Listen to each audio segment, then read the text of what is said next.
But yeah, there's an asterisk if anyone other than Toomey and Frazier win, right? That's just how it goes. No one else will, I think, anything else. So what were some of your biggest disappointments? Like, did you have like a top, like maybe 3 disappointments that happened this weekend that you expect to see athletes do and like just so perform? my top 5 for the guys, and I'm sure to a lot of ladies out there listening, I'm gonna sound very sexist, but I follow the guys more than the girls, mainly Right. because I want to compete in CrossFit, right? And so when I see the girls doing a 125-pound barbell and the guys doing a 185, I can relate to the 185. Like, I know what that feels like in comparison to me. Like, that's what I would be doing, Same right? here. So, like, I just follow the guys a little more closely. So my thoughts on the guys are a little more thought out.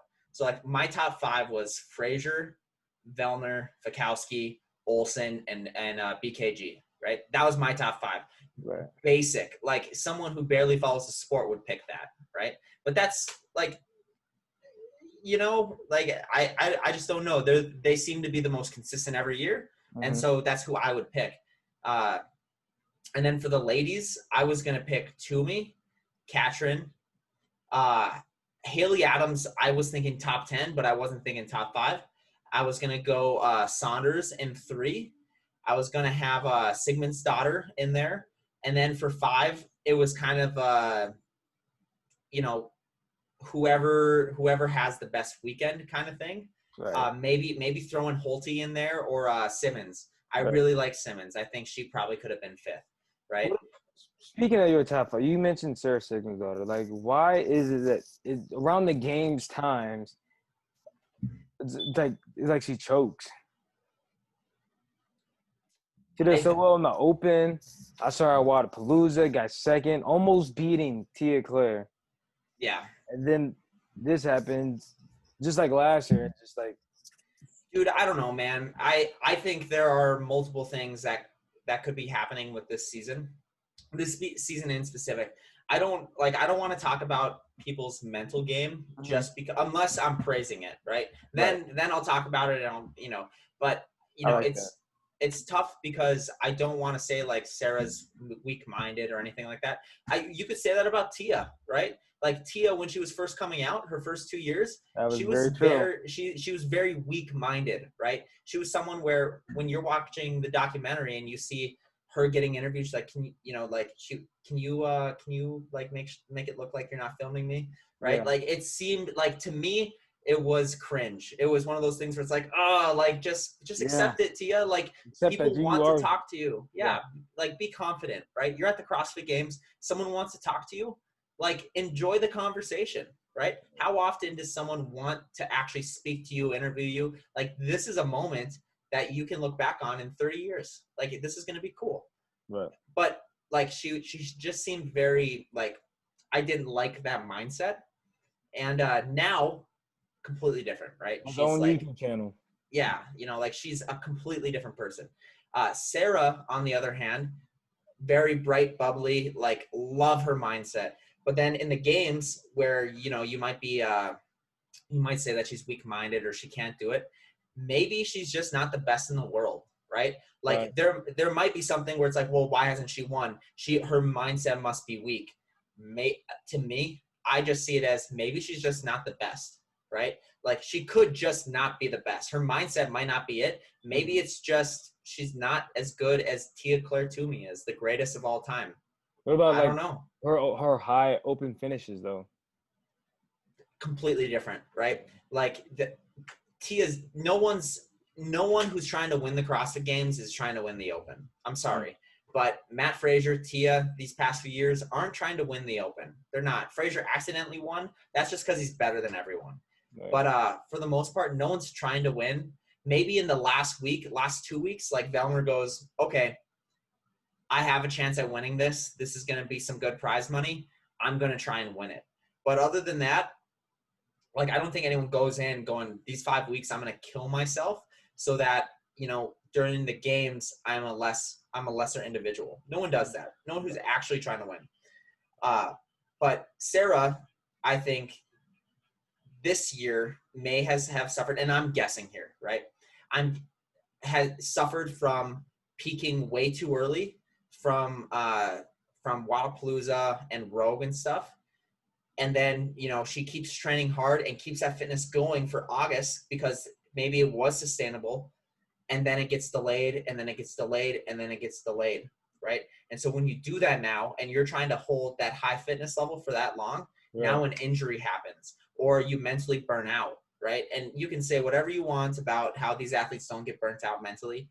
They do, right? Like this is, you can't sustain that level of fitness, that games level fitness, that podium level fitness for that long, right? And I think that's what happened to Vellner, Fikowski, all the people that you didn't see in the top 5. Maybe they suffered from their training regimen having to be peaked for so long, right? And maybe it just worked out for these other guys who seem to be younger, right? The people who seem to be qualifying this year, you have Olsen, 29, and Fraser, 30. Those are the oldest guys. Other than that, you have Meridos, who's 21. You have Samuel Quant, who's 24, and you have Adler, who's 26. Right? That is 3-4 years younger on average from Fraser and Olsen, and then you have Meridos, who's obviously 21. Right? Maybe, and I'm just crazy scientist here. Like this longer season, the younger athletes did better because of that. And the people who are really, really good at peaking for the games and peaking for certain events, like Sarah, like Fikowski, like Vellner, the people who show up when it matters, they always do well because of having to be peaked for so long. They didn't necessarily get to do that. They didn't get to peak at their prime, and they suffered from that.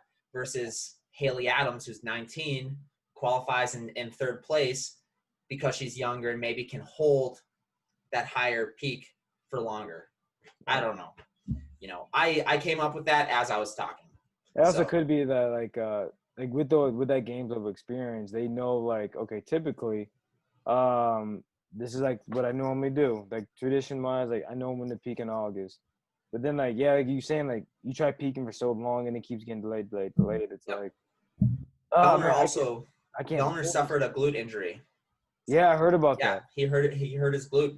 And that's, again, I don't, if they have the games in August, Vellner doesn't hurt his glute, right? Because if you're training for that long, it's going to eventually happen, right? Like part of this is who can stay the healthiest longest, right? And man, I just wish things worked out differently this season because I would have loved to have seen Fikowski get to the games, Vellner, right, and see the whole field. Because I think the best format is 40 individuals or however many individuals, but let them compete throughout the whole test of fitness. Right. Because the test of fitness isn't complete unless everyone goes through it, right? If you cut people, it just doesn't make sense, right? Unless maybe it's the last day and you cut the back half of the field. Yeah. I get it then. You know, they're not going to win, so cut them, right? But, yeah, I don't know. I don't know, man. This season is a wash. It was going to be potentially the greatest season of all time with all of the sanctionals. And, the sanctionals getting their second year. They got it down. Maybe the media coverage was going to be good. The Mayhem Classic was awesome. Dubai was awesome. Wadapalooza was awesome. Right? Every invitation or every sanctional was a banger. And then, West Coast Classic, we were days away. We were days away from the West Coast Classic. Yep. And then that got shut down. I feel as if this was potentially going to be the greatest season of all time, and then it turned into the most boring season of all time. For me, my favorite one still is 2018. 2018 was probably my favorite so far. Yep. The year they had Chaos, that was my favorite event. So cool. That's just go out there and do work. I'll let you know when to stop. Yep. I was listening to a Fikowski interview after that event. He's like, if I know that workout 5 minutes in advance, I win that. Like if I can just learn how to pace it out, I win that. But I couldn't pace it out. And to me, that one, it's funny, and two, to me, that's a Vellner workout because it's just go, do it, work hard, and finish. Fikowski, also a grinder, but he just has to pace. Like, you He's can get to really see. strategic on how he paces. Oh yeah, Yeah. I've seen like some of his workout notes before of like what he writes down post workout, like all of his paces and stuff for a training session. It's like he's so in depth just for a random day of fitness. It's crazy. Like, he has so much data that like I need to get on that train so that I know, like, oh, I did a workout with 50 squats in it as well. Let me go back and look at those paces. I'm going to try to hold a 3-second faster pace per 10 squats now for that, Yeah. like it's quite interesting how in-depth he is and strategic he is. That's why he always did well in chippers, Yeah. That was And always then his jam. now Laura Horvath, she didn't even. I don't think she Oh, finished. That was pretty rough to watch. And yet again, it's handstand push-ups. Do you think like that hype from 2018 can finally like wear off so she can get back to like just being a normal athlete? Because I feel like dude, she has man, so much like superstar hype around her because she got second. It's like she wasn't I ready for all of that. dude, I agree with you. Right. She has a lot of hype.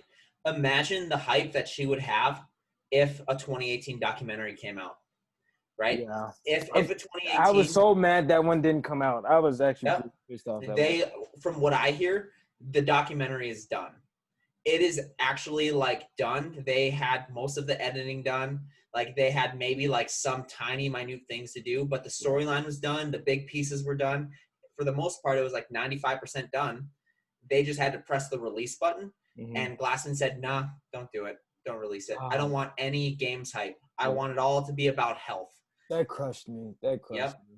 I don't know if it's deleted. I bet that it gets released sometime soon. I hope so. Yeah. My fingers crossed for that. But yeah, Horvath, if that documentary comes out, there's even more hype on her, right? Yeah. Dubai, did you watch the Dubai? Yeah. Yeah. So that Dubai documentary, if that had all the hype on her, like she was a main storyline, and then she had like 2 bad events in a row, and then her storyline just kind of quit. She dropped out. Dropped out. Yeah. Yeah. But yeah, for her, it is 100% just strict handstand push-ups, right? There's not much that knocks her out other than the handstand hold. She took 24 or 25th place. But if you do bad in the handstand hold, especially for this, to me that's not necessarily you're bad on your hands. It's just you You're had a not bad day. Yeah, or you're Yeah. just not a gymnast. Yep. And then 14th place in Annie. But then other than that, 30th? Did I see 30th? What was that for? 30th in Damn Diane. Yep, sorry. Yeah. It looks like she had just a pretty bad weekend overall, to be honest. I'm looking at these numbers. Yeah. But she's an athlete. If you look at her torso, very condensed, very short. Her arms, very long. Her legs, very long, right? Like, she's an oddly built athlete. And her arms being so long make that handstand push-up so dang hard. I feel so bad for her because it's not a strength thing. Her strength isn't the issue. It's a leverage thing. Her arms, for the way for her to do a handstand push-up is so much harder leverage-wise than it is for Frazier, right? Mm-hmm. If anyone doesn't understand this, go take a physics class, and you will understand how leverage works and why these shorter athletes, it's so much easier for handstand push-ups because of the way you press and you put leverage and pressure on things. Like, it's just going to be easier. Right. So people like Fikowski, who didn't qualify to the games for many years because of strict handstand push-ups, or Horvath, who loses entire competitions because of it. Or Hepner doesn't make it to regionals. That's more of a forearm thing. His forearm was so long compared to his bicep, so it made it impossible for him to extend overhead. Because the next year it was a strict handstand push-up event, right? No, so that was in 2020 was the year that he did. Yeah, so 2018 he doesn't qualify because he can't do the standard. He figures out the fist thing for 2019 if it happens, 2019, it's strict handstand push-ups in a 3-foot box. Right. He takes first place in the event, but his hand doesn't cross all the way on the final handstand walk, so they ding him 5 seconds, and then Frazier ends up winning it, right? So now Frazier wins. They couldn't let Hepner win the handstand push-up event because, God forbid, their stupid standard in 2018 is what keeps him out. And then when they have a good standard in 2019, he wins, right? That would make it look like HQ is just a bunch of dummies, because they're not. They're definitely not. Exactly. Their standards are always perfect. That to me kind of pissed me off, because his standard was so, like, his hand barely missed it, right? And they ding him 5 seconds. And then you have what's his name? The guy who did 40 strict handstand push-ups instead of 50. I forget his name. I know you're talking about too, and I can't think of it. He did 40, right? And they ding him like 50 seconds, right? Or something crazy like that, which is the hardest 10 reps of the entire workout. His handstand walks are shoddy at best. His box step-ups not extending, right? Everything about that whole workout was ugly. Right. And they ding him, barely compared to what the amount of no reps that he got, right? And then you have Hepner, who, it just seemed inconsistent, right? But yeah, I don't know. Hepner, to me, is really good on his hands. He does everything well. It's just that one standard where he has to now go on his fists in 2020 to do the handstand push-ups. It's like, what? And he takes a top 100.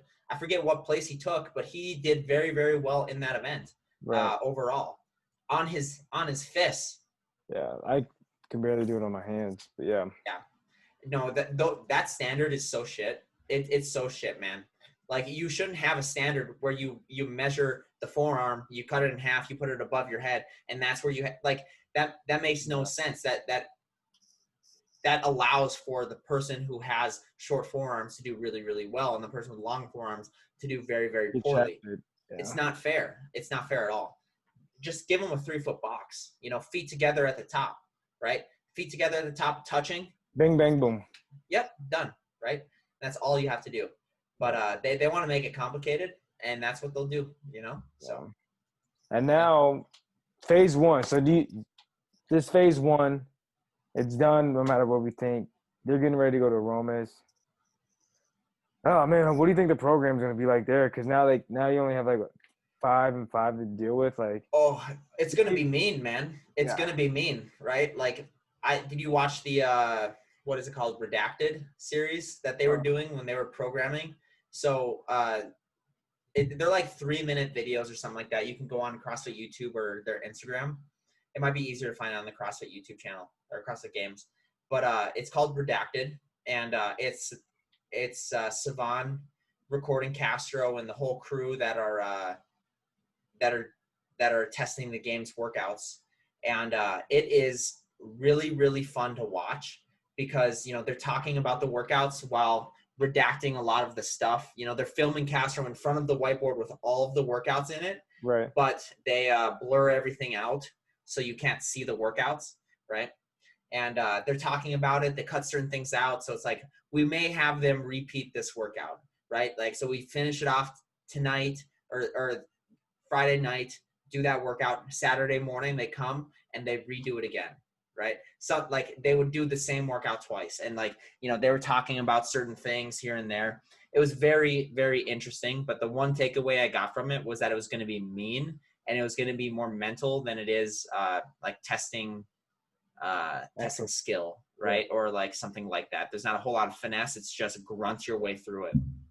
So I don't know. I think it'll be mean. You'll see a hill run. You'll see a trail run. You'll see all of the good old ranch stuff. But until we see what's going on, we won't know. So there's no point in guessing, really, So yeah. I'm excited for it to be on CBS, honestly, because that's for me, when I first started getting into CrossFit, I saw it on ESPN. I was like, oh, this is awesome. What is this? So I'm excited that kind of connection's coming back. It's getting pushed more to the mainstream. Yeah. Any top predictions that you have for the top 5? We'll start wrapping it up. Yeah. Let's do podium. Let's guess the podium. Ooh, okay. So for the women, Tia's going to win. Right. I think Katrin takes second, and I think we see Haley Adams in third. I think she takes podium. I would have to say I agree with honestly, Tia, that's a number one. I think it's actually going to be a battle between Katrin and Brooke Wells, because I was really impressed with her this weekend, honestly. For sure. She's training with Street Horner. Yep. She's training with Will Morad and Alex Smith. It looks like every once in a while. Yeah, they're all they're taking a note to Matt and Tia. Like, hold on, we should all train together, and really push each other. Yep, it's an interesting. I really like that group. They seem like all really really good people. So maybe she gets a really good push for this next month and stuff, and she comes out looking really really fit. But I just don't have faith in Brooke Wells for whatever reason. I don't know if she'll ever make the podium. I didn't, especially like with her handstand push-ups being like a struggle. I think it was 2018. Mm-hmm. But then like seeing how well she did in this race, I was like, okay, second. Wait, what? You even beat? So I'm like, okay, I'll give you a chance. I'll give you a chance. So, for sure. Yeah. I mean, like people give Olsen shit. It gave him shit this year, counting him out and all that, and then he takes second again, right? So maybe I should give Brooke Wells more credit where credit's due, but I don't know. She kind of bugs me. She the way she talks too much like a basic biatch, like college girl. And she's gotten better. She's gotten better because her first impression when I first heard her when she was young, like college, I was like, yeah, like she talks like this, she's like just like seems like a basic college girl that I'd meet at a party. Exactly. And it just kind of bugged me because CrossFit typically is like really well-spoken people, and I don't think that's her fault, but you're used to like Rich Froning, Graham Holmberg, right, Dan Bailey, all of these people who speak really well, Annie Thorstadter, right? Like all these people that are just like they speak well, they're super nice, humble, all this stuff. I'm not saying that Brooke Wells wasn't humble, but but it's adults, and then you have a teenager who, just it was different. And maybe I'm just have a high horse or something like that, but no, you're fine. You're fine. And then what about the fellas? The fellas, so Frazier obviously, number one. And then second place has to be my boy Noah Olsen. Yep. 2014 games jersey right there. I bought it after the games just because I was such a huge fan. Really? That's actually when he was like the most hated, I felt. Yeah, I would say so. He had some controversy with Rich Froning. Like him and Froning got along the whole weekend. And then when the games were over, Froning hugged him, said something in Olsen's ear. When a reporter asked, what did Froning say to you? He said, it's yours now, or something. That's what Olsen said. And then Froning told his wife, like, oh, that's not what I said. I said this. And then she ripped him a new one on Twitter, and everyone, hated him.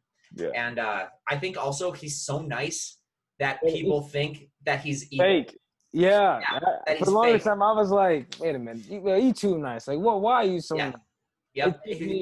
The Wadapalooza documentary that came out, I think it was like a couple years ago. That was like, or I think it was last year. And I was like, okay, he might be legitimately just nice. Yeah.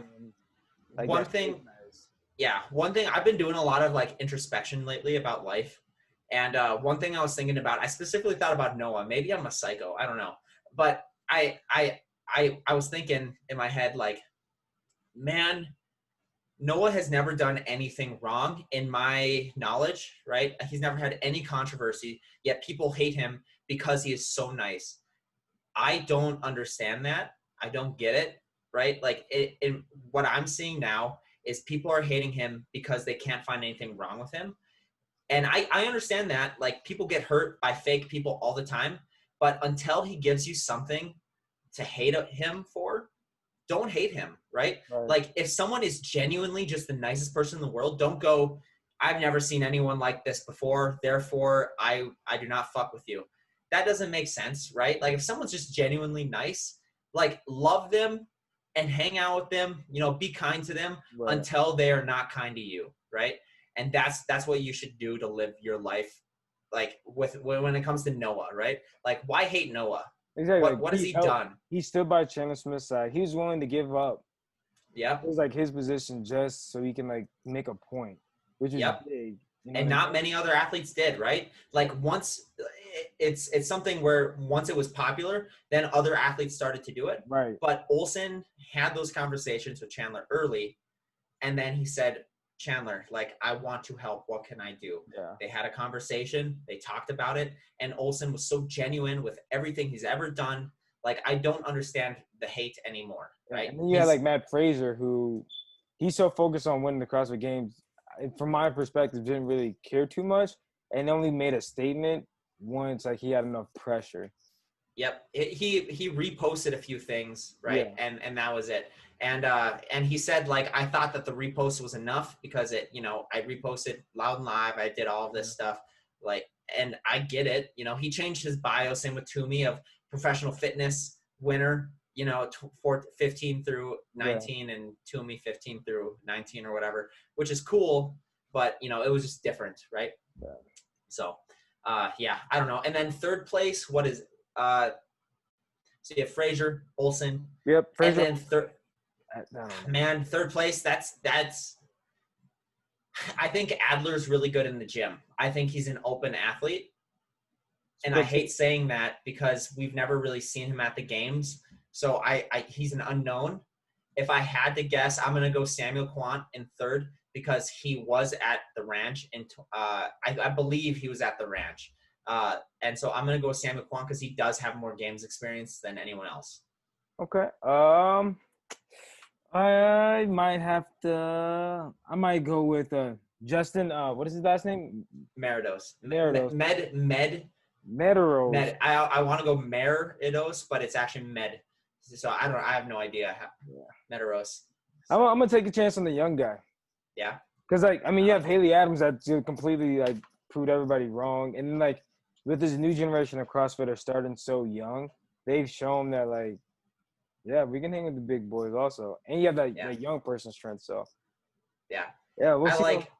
I like Justin, and one thing, if that weekend is truly going to be horrible, recovery is probably going to be super important, and being a younger guy, that might help. So yeah, I can see that. All right, we're going to have to recap when the games come again. Cool. Yeah. Awesome. All right, I will see you. Thank you for a great conversation, man. Yeah, man. No problem. Hit me up if you want to play some Warzone anytime. I got you. All right, man. I'll talk to you later. See ya.